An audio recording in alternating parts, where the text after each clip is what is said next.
Salut à toi, c'est Thomas Panisi du blog objectifleader.com et on se retrouve comme toutes les semaines où je vais te partager un conseil, une astuce pour réussir dans ton activité de marketing de réseau. Pour ne manquer aucune de ces vidéos, si tu te trouves sur Facebook, je te recommande de t'abonner à mon profil Facebook, tu trouveras ça juste en haut. Et si tu es sur YouTube, je te recommande de t'abonner à ma chaîne YouTube, tu trouveras ça juste en bas à droite ici. Quand tu présentes ton opportunité de marketing de réseau autour de toi, la majorité des personnes va te dire non et va ajouter à ce non une objection qui peut être aussi une excuse pour ne pas te rejoindre. Ce sont généralement les mêmes qui reviennent et je vais aborder avec toi les 4 principales objections qui reviennent le plus souvent et je vais te montrer comment tu peux répondre à ces objections.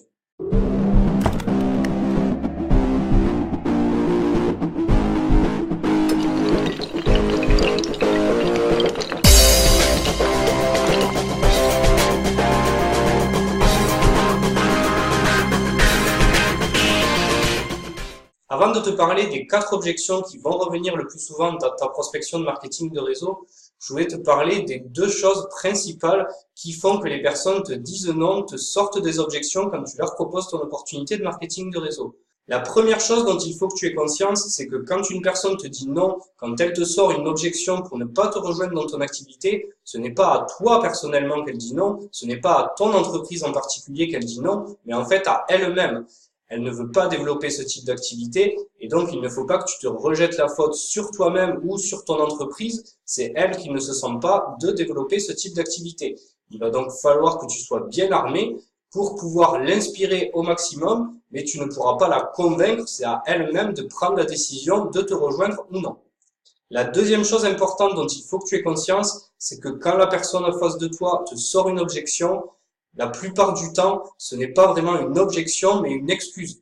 Comme je viens de te l'expliquer juste avant, c'est plus facile pour elle de te sortir une excuse plutôt que d'assumer, plutôt que de te dire vraiment, franchement, que ça ne l'intéresse pas ou alors tout simplement qu'elle ne se sent pas de développer ce type d'activité. Donc ne le prends pas comme un affront personnel, c'est plus elle qui n'a pas confiance en elle que toi personnellement en qui elle n'a pas confiance.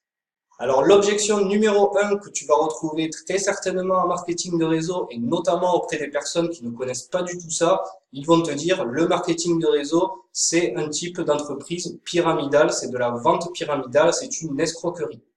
Je ne vais pas m'étaler sur cette objection parce que j'ai déjà fait précédemment une vidéo où j'explique les différences entre le marketing de réseau et le système pyramidal. La plupart du temps, si une personne te dit ça, c'est qu'elle n'est pas du tout ouverte au modèle du marketing de réseau. Ce que je te conseille, c'est de lui retourner la question et de lui demander de t'expliquer qu'est-ce qui est pour elle une société de marketing de réseau, un système pyramidal. N'insiste pas auprès de ces personnes, ne perds pas ton temps avec elles à essayer de lui expliquer par A plus B qu'elle a tort. En général, c'est très mal parti quand une personne te dit ça. L'objection numéro 2 à laquelle tu vas avoir droit très souvent, ça va être que les personnes vont te dire « je n'ai pas le temps de développer quelque chose à côté de tout ce que je fais déjà dans ma vie ». C'est une objection très fréquente et tu ne dois pas tomber dans l'erreur de lui dire quelque chose du type « quand on veut, on trouve le temps de tout faire ». Au contraire, fais plutôt appel à la compassion, raconte-lui ta propre expérience et dis-lui que toi aussi, au début, tu te voyais pas dégager du temps pour cette activité et que, en fait, en développant seulement un petit peu de temps, en dégageant un petit peu de temps, en faisant quelques sacrifices au début, et qu'au fil du temps, ces quelques sacrifices, ces heures dégagées par semaine, mais au final, quand on veut, on arrive à les trouver. Ça te permet maintenant de dégager un revenu complémentaire et tu sais qu'à moyen long terme, tu pourras y faire carrière. Troisième objection très fréquente, la personne va te demander combien d'argent tu gagnes toi. Cette objection doit te mettre la puce à l'oreille et te faire comprendre que la personne n'a pas compris le fonctionnement du marketing de réseau, puisqu'en fait, même si toi tu gagnes énormément d'argent, ça ne garantit pas que la personne que tu vas parrainer, elle va en gagner énormément aussi.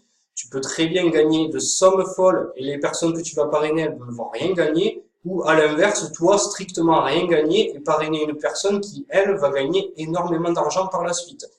Contrairement au système traditionnel, on est payé à nos efforts, on est payé à nos résultats. Donc il faut vraiment que tu expliques à la personne en face de toi que ce que tu gagnes, ça n'a aucun sens par rapport à ce que elle peut gagner. Quatrième objection, ça va être que la personne va vous demander depuis combien de temps vous faites du marketing de réseau.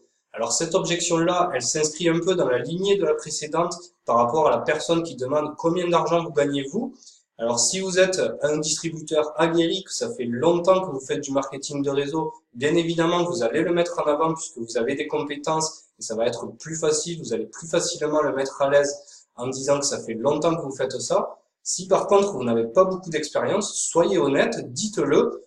Et par contre, dites-lui aussi, expliquez-lui que dans le marketing de réseau, on travaille en équipe, que vous êtes en étroite collaboration avec des personnes qui, elles, ont une énorme expérience dans cette industrie et que ces personnes seront présentes pour l'aider à lui aussi, puisque, comme vous le savez, en marketing de réseau, on a tous intérêt à s'entraider puisque le succès de l'un provoque la réussite de l'autre. Je te remercie d'avoir été attentif à cette vidéo. Si elle t'a plu, n'hésite pas à mettre un j'aime, à la commenter ou à la partager et on se retrouve la semaine prochaine pour une autre vidéo conseil. Salut!